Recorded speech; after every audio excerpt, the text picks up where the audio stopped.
찾으셨으면 우리가 교독하겠습니다. 십자가의 도가 멸망하는 자들에게는 미련한 것이요 구원을 받는 우리에게는 하나님의 능력이라.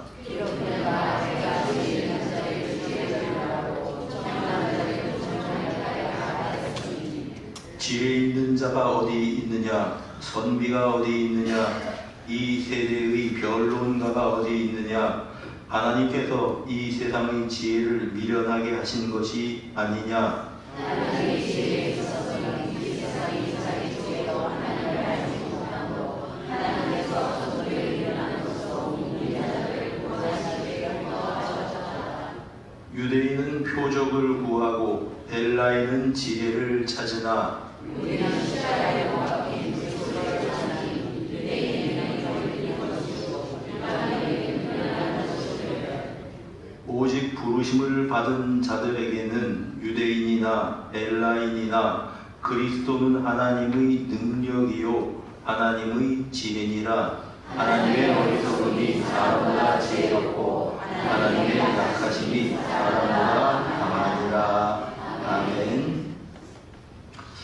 이 시간에는 우리 남부단 남로의 모범교사 및 모범 어린이 시상을 하도록 하겠습니다.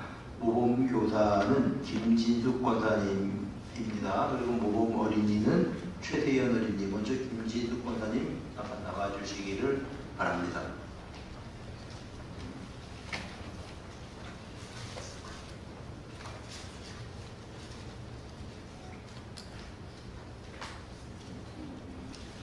모범교사 표창회 해운대 중립교회 유치부 교사 김진숙 권사 선생님께서는 주일학교의 귀한 영혼을 양육하기 위해 모범적인 헌신과 깊은 사랑으로 섬겨주셨기에 감사의 마음을 담아 입회를 드립니다.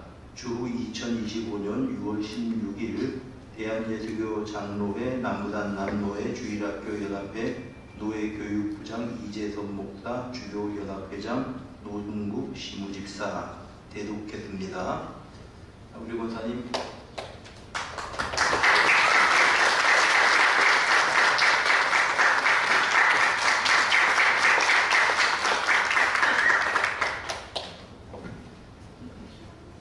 모범 어린이 최세연 어린이 잠깐 나와주세요. 최세연 어린이 요 앞에 좀.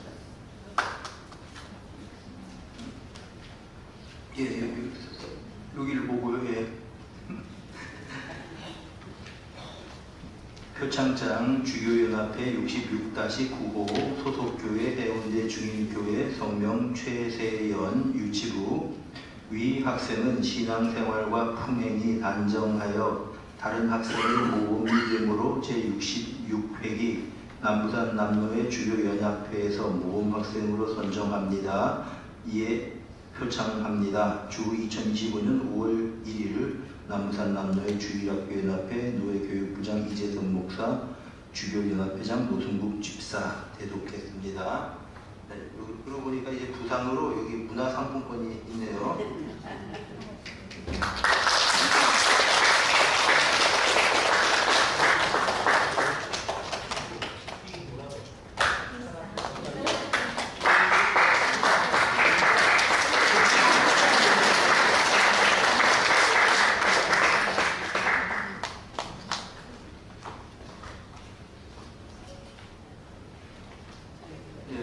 세연이 상 받는다고 보니까 뒤에서 쪼로록 응원하러 온 모양이네요. 잘 왔습니다. 우리 다른 사람들은 뭐 큰 피해는 없는데 우리 박철 장로님이 이 합천의 삼가에 그 집에 토사가 막 밀려 들어오고 물이 막 넘치고 해서 좀 뭐라고 할까요? 조금 이렇게 이제 엉망이 된 모양입니다. 그래서 들어갈 수도 없이 통화한 바에 의하면 그러니까 차를 밑에 세워 놓으시고 장화를 신고 어떻게 돌아 들어가서 이제 집으로 들어갔대요. 그래서 이제 가서 뭐 차를 가지고 갈 수도 없는 그런 상황이고 해서 오늘 예배를 영상으로 드리게 되셨습니다. 어쨌든 간에 그냥 그 한 사람이 어떻게 정리하고 치우고 해서 될 문제가 아니고 돌들이 막 이제 길을 막고 있고 해서 아마 군청에서 하겠죠? 군청에서 이제 뭐 나와서 포크레인으로 돌 치우고 뭐 이렇게 해서 길을 뭐 이제 열고 그래야 이제 뭔가 좀 정리가 되어질 것 같아서 어제도 전화를 받고 오늘 아침에도 전화를 드려봤는데 가서 좀 도와드릴 일이 없습니까? 하고 이제 전화를 드려봤는데 문제는 들어가지도 못하게 돼 있답니다. 지금으로서는. 여러분 어쨌든 그런 가운데 이렇게 잘 좀 정리를 하시고 그렇게 하실 수 있도록 그래서 같이 예배에 참석하실 수 있도록 기도해 주시기를 부탁을 드립니다. 또 하나 이제 경상남도 서쪽이 그렇게 산청 뭐 이런 데가 비가 많이 왔는 모양이에요. 그래서 이제 우리 이미양 권사님 같은 경우에는 시댁이 그 합천이 거기가 아마 그분이 또뭐 시댁이죠. 그렇게 알고 있는데 거기도 아마 이제 비가 좀 많이 온 모양이에요. 그래서 우리 이미양 권사님 내외분도 이런 일들 때문에 좀 돌아오려고 가신 것 같습니다.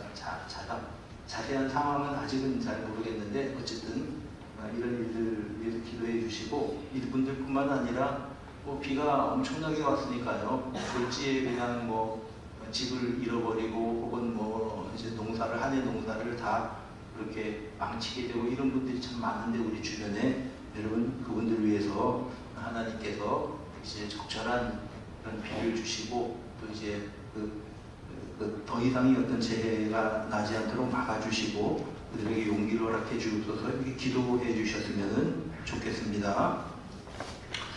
한번 주변에 계신 분들하고 인사 한번 나누도록 합시다. 반갑습니다. 사랑합니다.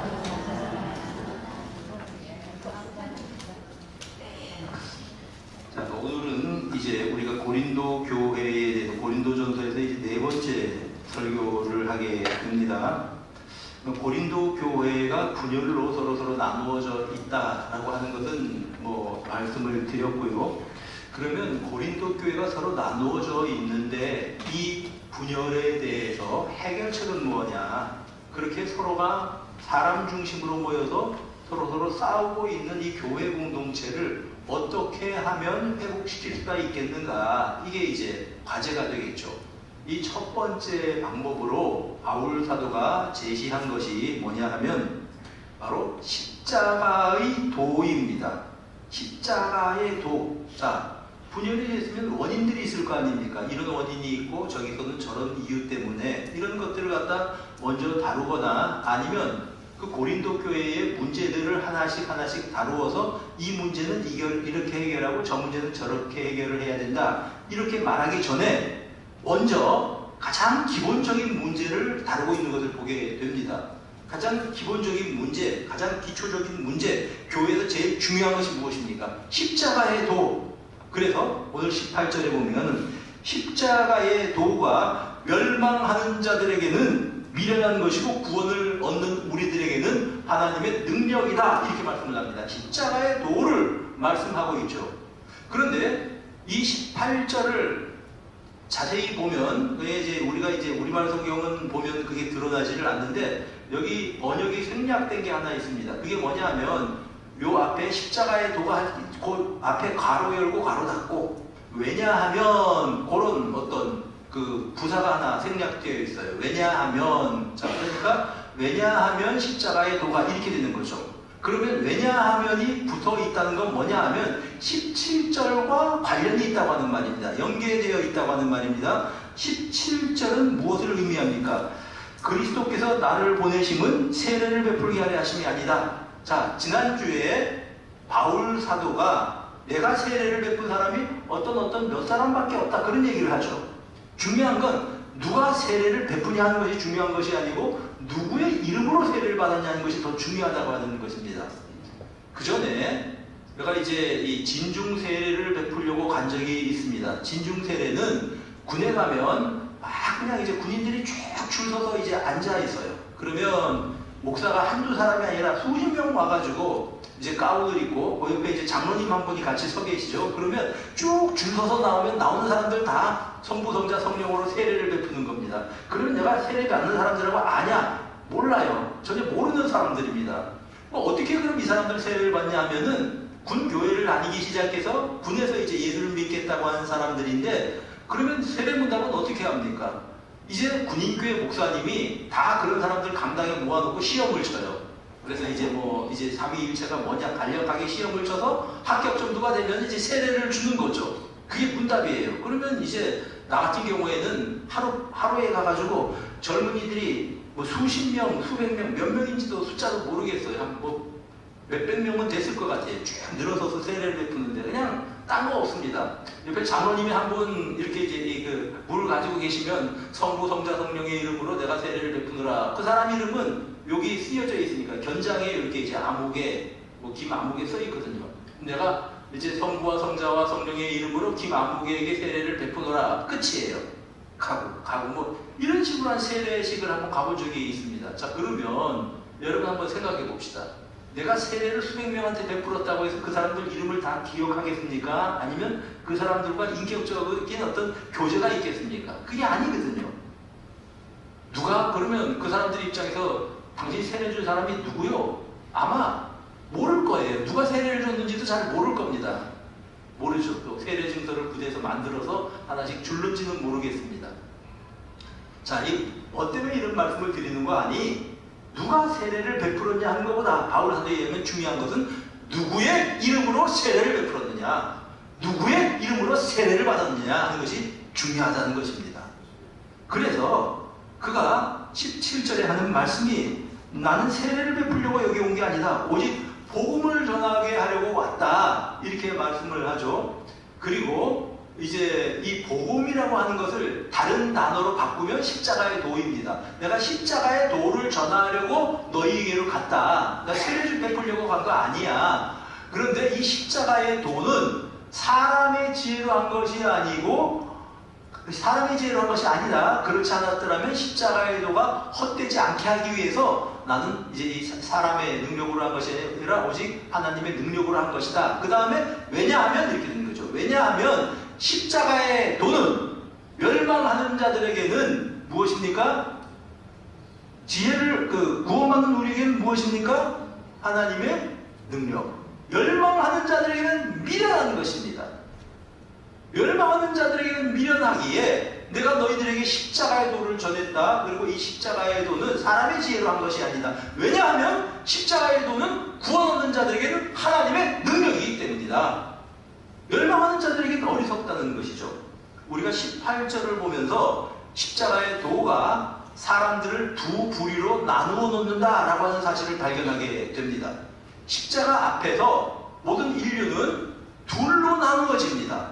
하나는 구원 얻는 자들이 있고 하나는 멸망하는 자들이 있다라고 하는 그러한 말씀입니다. 예수께서 우리를 위해서, 우리를 의롭다고 하기 위해서 죽으시고 사흘 만에 살아나셨다, 부활하셨다. 예수의 부활은 우리 부활의 이 첫 열매이다. 이런 것이 복음입니다. 이 복음이라고 하는 것이 어떻게 생각하면 2000년 전에 누가 나를 대신해서 죽었어. 그리고 그 사람 믿으면 영생을 얻는데 어떻게 생각하면 참 황당한 이야기처럼 들릴 수도 있는 거예요.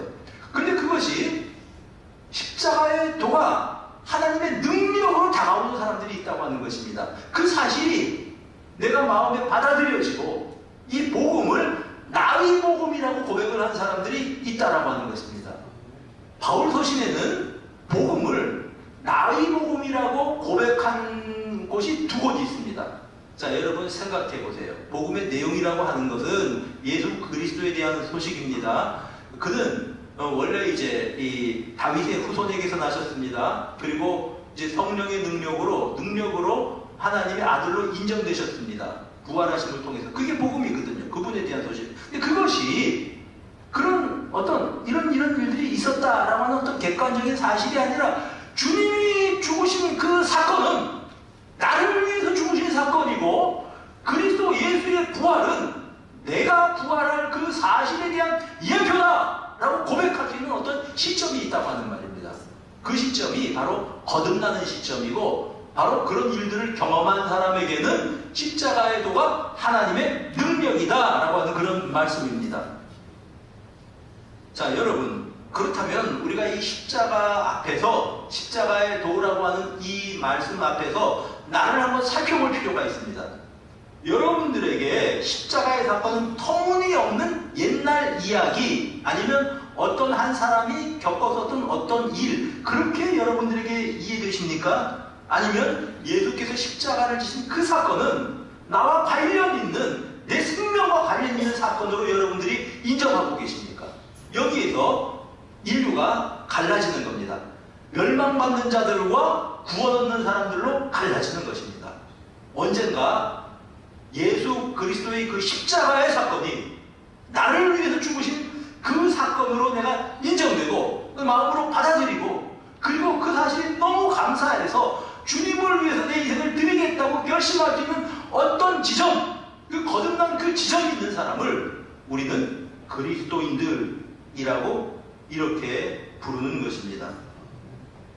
자, 여러분, 여기서 우리가 한 가지 또 질문을 던져볼 수밖에 없죠. 18절 보면서, 그러면 왜 십자가의 사건이 멸망하는 사람들에게는 어리석게 들릴까? 우리는 그 사실을 믿잖아요. 근데 왜 그 사람들에게는 이것이 어리석은 사실처럼, 그렇게 하찮은 소식처럼 들릴까? 전도를 하는데 그냥 받아서 제대로 받지도 않고 전도지 그냥 내어버리는 것처럼 그런 소식으로 이해될까? 라고 우리가 질문을 던질 수밖에 없는 것입니다. 여기에 대한 답이, 왜 멸망하는 자들에게 십자가가 어리석은가 하는 답이 이제 19절과 20절에 나오는 그러한 말씀입니다. 자, 19절, 20절은 왜 멸망하는 자들에게 십자가가 어리석은 것일까? 여기에 대한 답이 19절, 20절이라는 거죠. 보십시다. 19절, 기록된 바, 구약성경의 인용이라고 하는 거죠. 기록된 바, 자, 내가 지혜 있는 자들의 지혜를 멸하고 총명한 자들의 총명을 폐하리라 하였다. 요거는 이사야서 29장 14절 말씀을 인용한 겁니다. 이사야서 29장 14절에는 이렇게 되어 있습니다. 그러므로 내가 이 백성 중에 기이한 일, 곧 기이하고 가장 기이한 일을 다시 행하리니 그들 중에서 지혜자의 지혜가 없어지고 명철자의 총명이 가려지리라. 자, 이사야서에 나오는 이 말씀을 인용한 거예요. 지금 바울 사도가 이사야서에 보면 이렇게 말씀을 합니다. 기이하다는 표현이 3번 나와요. 기이하고 기이한 일, 기이한 일을 행할 것이다. 그리고 그 기이한 일은 뭐냐 하면은 지혜로운 자의, 지혜자의 지혜가 없어지고 명철자의 총명이 가려질 것이다. 지혜자의 지혜를 하나님께서 폐하실 겁니다. 명철한 사람들의, 이 똑똑하다고 하는 사람들의 명철함을 하나님께서 폐하실 것입니다. 이렇게 기록이 되었다는 거죠. 하나님께서 사람의 지혜와 명철을 폐하신다, 이렇게 기록이 되었다. 바울 사도가 19절에서 인용을 하죠. 그리고 이제 거기에 대해서 20절 계속해서 반문합니다. 이제 이번에는 거꾸로 바울 사도가 질문을 던집니다. 20절, 지혜 있는 자가 어디 있느냐? 여러분, 지혜 있는 자라고 하는 말은 철학자를 가리키는 단어입니다. 당시 철학자들, 제일 똑똑하다고 하는 철학자들이 어디에 있느냐? 그런 말이에요. 오늘날도 지혜자들이 있습니다. 많은 지식을 얻어서 학위를 취득하는 사람들이 있습니다. 근데 그 지혜자들의 지혜가 어디 있느냐? 쓸모없다는 거죠. 전혀 필요 없다는 거죠. 그 얘기예요, 지금. 사람들이 많은 공부를 해서 어떤 학위를 받고 대단한 어떤 성취를 하고, 이게 쓸모없다는 얘기입니다.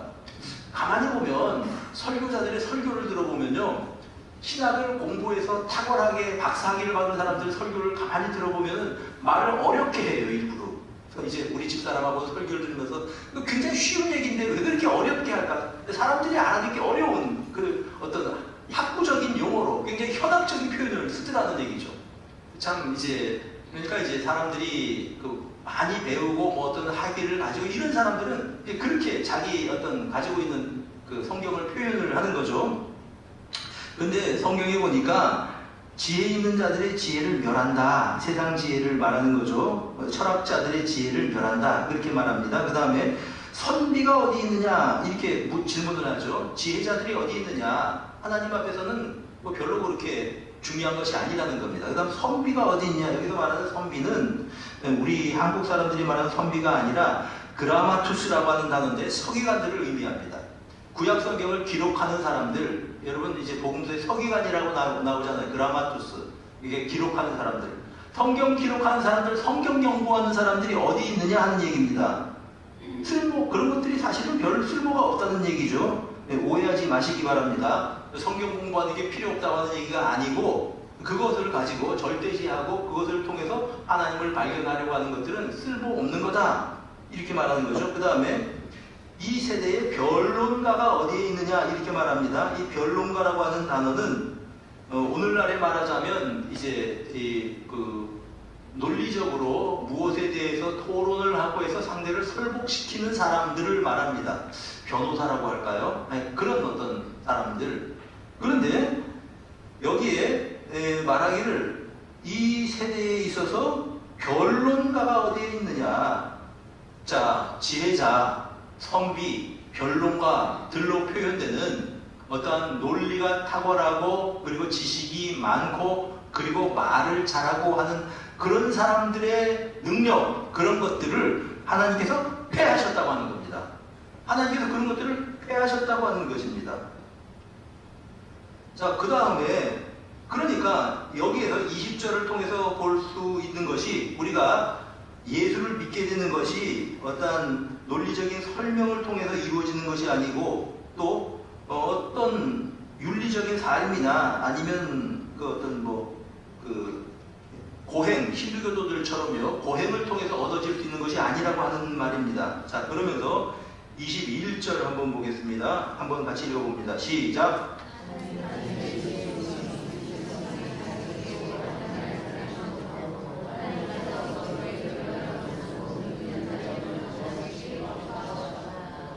하나님께서 믿는 자들을 구원하신 것은 전도의 미련한 것으로 구원하셨다. 여기서 말하는 전도라고 하는 건 사형리 전하고 아니면 전도지 전하고 하는 그런 전도가 아닙니다.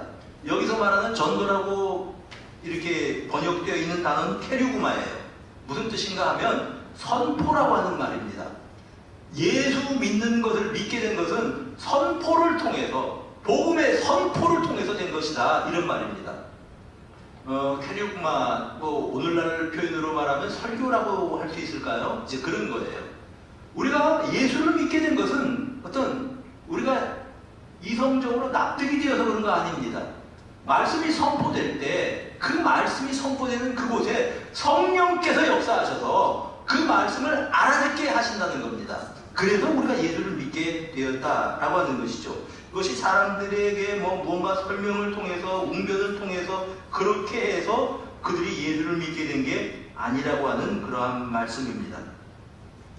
그러니까 여러분, 우리가 예수를 믿게 된 거는 이제 우리가 이 예배를 드리면서 목사님이 설교를 하고 그것을 믿게 되고 마음이 뜨거워지고 또 거듭나는 역사가 일어나는 것은 그건 사람에게서 나오시는 것이 아니고 전적으로 성령의 역사하심이다 라고 하는 것입니다.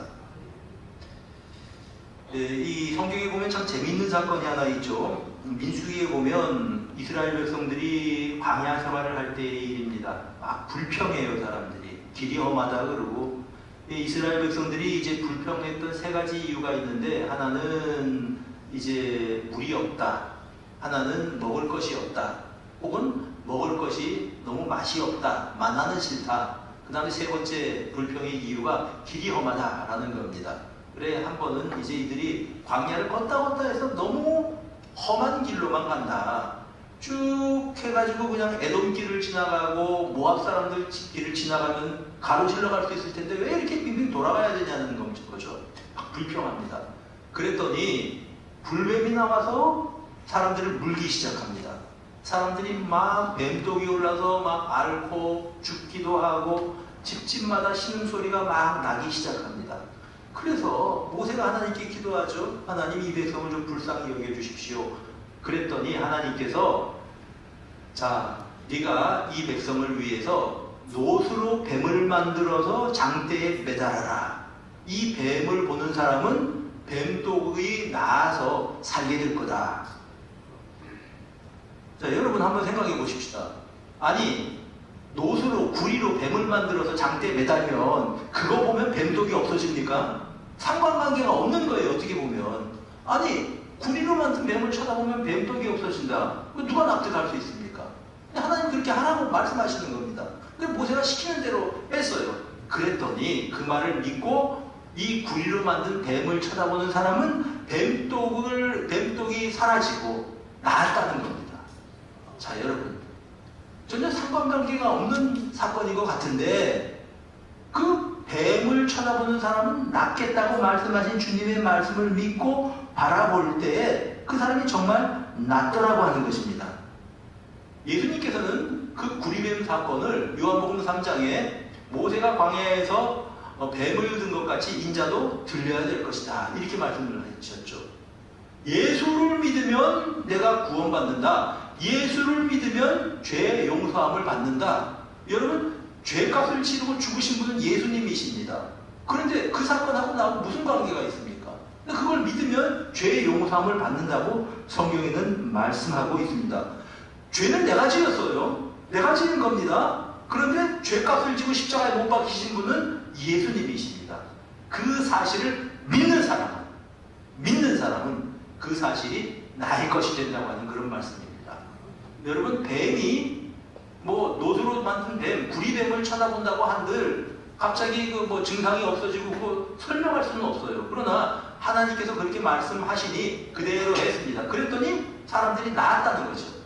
그리고 이와 마찬가지로 복음이라고 하는 것은 그렇습니다. 이 복음이 나를 위한 것이다 라고 내가 받아들이고 믿는 사람, 이것도 설득받아서 되는 거 아닙니다. 성령의 감동으로 되어지는 일입니다. 그런 사람은 무슨 뜻입니까? 십자가의 도가 구원하는 우리에게는 하나님의 능력이다 라고 하는 것이 본문의 말씀입니다. 이제 설교라고 하는 건 뭡니까? 설교라고 하는 것은 이 사실을 드러내는 겁니다. 유창한 어떤 설교자의 언변이나 아니면 웅변의 능력이나 아니면 설교자가 어떤 그 설교에 그냥 눈물이 쑥 빠질 만한 감동적인 이야기를 막 엮어서 설교를 해서 사람들이 눈물을 흘려서 은혜를 받는 거냐? 그게 아니라고 하는 거죠. 설교는 이 사실을 드러내는 것입니다. 성경을 드러내는 게 설교예요. 그러면 그 설교를 통해서 성령께서 역사하셔서 사람들이 하나님의 사랑에 감격하기도 하고 감사하기도 하고 예수 그리스도를 나의 주님으로 영접하고 인정하는 역사가 일어난다라고 하는 그러한 말씀입니다. 바로 그런 의미예요. 십자가의 도가 하나님의 능력이라고 하는 것이 바로 그러한 의미입니다. 22절 계속 보십시다. 유대인은 표적을 구하고 헬라인은 지혜를 찾으나 우리는 십자가에 못 박힌 그리스도를 전한다. 여러분, 표적을 구하는 사람들이 있습니다. 오늘날에도. 그런데 표적을 구한다고 해서 그것이 이제 십자가의 능력이 그 사람에게 임하는 것은 아니더라고 하는 말씀입니다.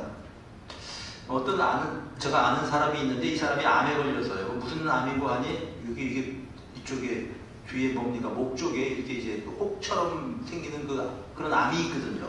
이 암에 걸렸으니까 저 고신대병원에 이제 입원해 있는 사람이었는데 어떤 목사님이 아는 목사님이 있었어요. 근데 그 목사님이 찾아가서 기도를 해줬습니다. 그 사람 예수 안 믿는 사람이에요. 예수 예자도 모르는 사람입니다. 여러분, 놀라운 일이 일어났어요. 목사님이 그 사람을 위해서 기도를 해주셨는데 요 혹에 있는 이 암이 있잖아요. 이게 사라진 거예요. 네, 여러분, 그러면 그런 일을 체험하면 그거는 분명히 성령의 역사죠. 그런 일을 체험하면 어떻게 할 것 같아요, 여러분? 사람들이 예수를 잘 믿을 것 같죠? 천만의 말씀이에요. 만만의 말씀입니다. 예수를 안 믿어요, 이 사람이. 그래서 내가 그걸 보면서 느낀 게, 기적을 체험하는 거하고 예수를 믿는 거하고는 전혀 별개의 문제일 수가 있겠구나.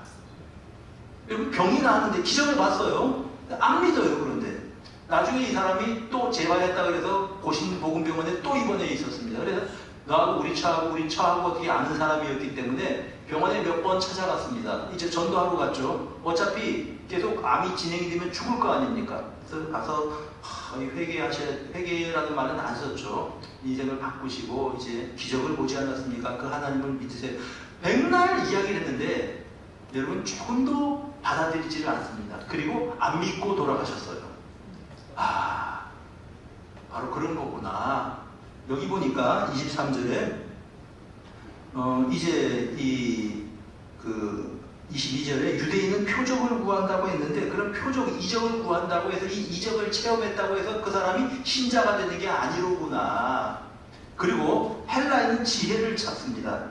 그 사람이 무언가 이제 지혜를 얻고 세상의 모든 것들을 이제 설명할 수 있는 어떤 그런 그 능력을 가지게 되고, 아니면 내가 믿고 있는 신앙의 도를 이해할 만큼, 납득이 될 만큼 논리적으로 설명을 해준다고 해서 그 사람이 믿는 것은 아니구나라는 것입니다. 여러분, 표적으로 믿는 것도 아니고 어떤 논리적인 설명을 통해서 믿게 되는 것도 아닙니다. 십자가는 하나님의 능력입니다. 성령의 역사하심이 아니면 믿을 수가 없다고 하는 사실이에요. 성령이 역사하시지 않으시면은 여러분, 이게 믿음이 생길 수가 없는 것입니다. 그래서 복음을 신비라고 말하는 겁니다. 그래서 복음을 하나님의 능력이라고 말씀하는 것입니다. 십자가의 도는 믿는 우리들에게는 하나님의 능력입니다. 안 믿는 사람에게는 이해할 수 없는 사실이죠. 저 사람들 일요일날 그냥 뭐 좀 집에서 쉬든가 하지, 이렇게 날이 더운데 교회 가서 뭐 하는 거야 저 사람들 도대체. 저 사람들 참 이상한 사람들 다 봤다. 남들은 그렇게 말할지 모르지만 구원 얻는 우리에게는 십자가의 도는 하나님의 능력인 것입니다. 하나님의 지혜인 것입니다. 그래서 이제 23절에 우리는 십자가에 못 박히신 그리스도를 전하니, 그리스도를 선포하니, 그리스도를 설교하니, 그런 말입니다.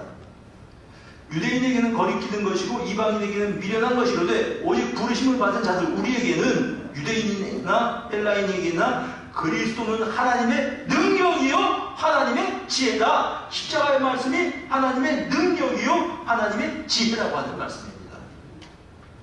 여러분, 성경을 읽다 보면은 참 이상한 사건을 우리가 발견을 하는데요. 요나서에서 그런 사실을 발견합니다.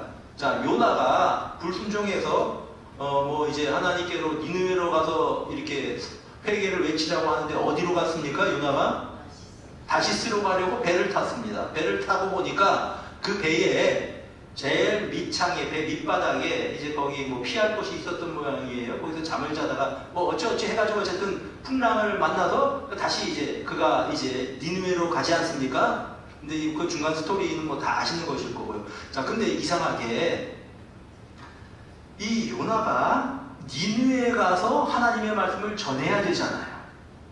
그런데 니느웨는 사흘길 되는 큰 성읍이라고 그렇게 성경이 말씀을 합니다. 사흘 동안 걸어서 갈 수 있는 큰 성읍 니느웨를 요나가 며칠 동안 다니면서 회개하라고 전했게요? 하루. 이게 무엇을 의미합니까? 요나가 니느웨가 회개하는 게 싫은 거예요. 요나는 싫어요. 니느웨가 그냥 벼락을 맞아서 망했으면 좋겠습니다. 그래서 그가 다니면서 이 성 망합니다, 회개하십시오, 돌아다니는 게, 사흘길 걸리는 성을 하루 동안 돌아다니면서 대충 그냥 뭐 그렇게 했다는 거죠. 흔히들 하는 말로 처삼촌 벌초한다는 말 하잖아요. 처삼촌 벌초하듯이 그래서 그냥 설렁설렁 대충 다니면서 회개하시오 그러고 하루 돌아다닌 거예요, 요나가. 자, 그런데 그 요나의 선포의 결과가 놀랍습니다. 사람들이 그 말을 듣고 두려워하면서 금식을 합니다.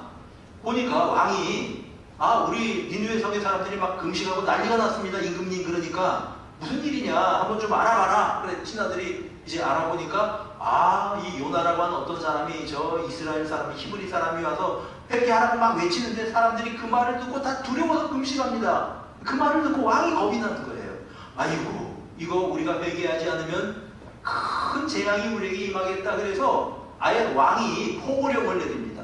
니느웨 성의 모든 사람들은 사람과 짐승 다 금식한다.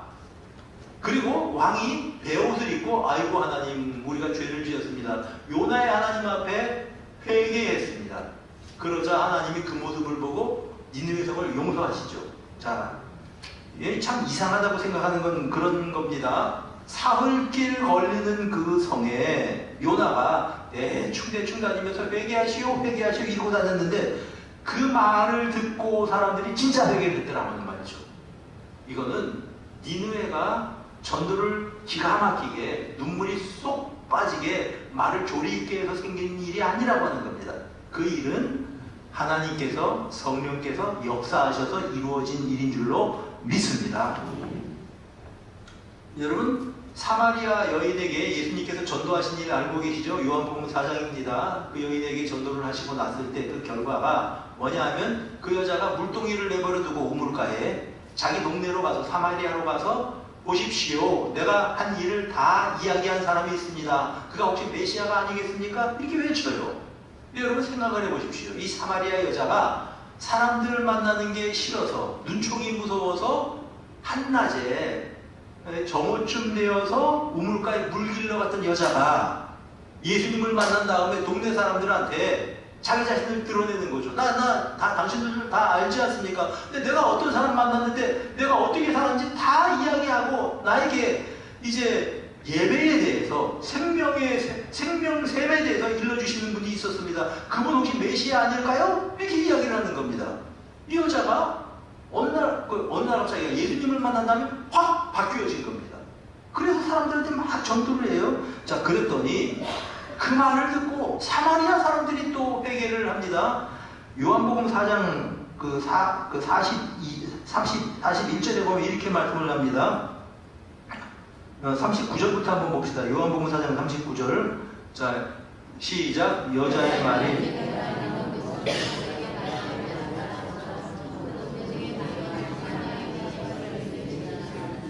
이 여자의 말을 사람들이 평소에 상대도 안 해주던 사람입니다. 그 여자 말을 듣고 예수를 믿었다는 거죠. 그리고 또 이제 예수님께서 직접, 그들이 예수님께 직접 다가옵니다. 그래서 예수님과 대화를 했는데 41절 예수의 말씀으로 말미암아 믿는 자가 더욱 많아 그 여자에게 말하면 이제 우리가 믿은 것은 네 말 때문, 네 말로 인함이 아니고 우리가 친히 듣고 참으로 세상이 구주시기 때문에 그렇다. 여러분, 이게 무엇을 의미합니까?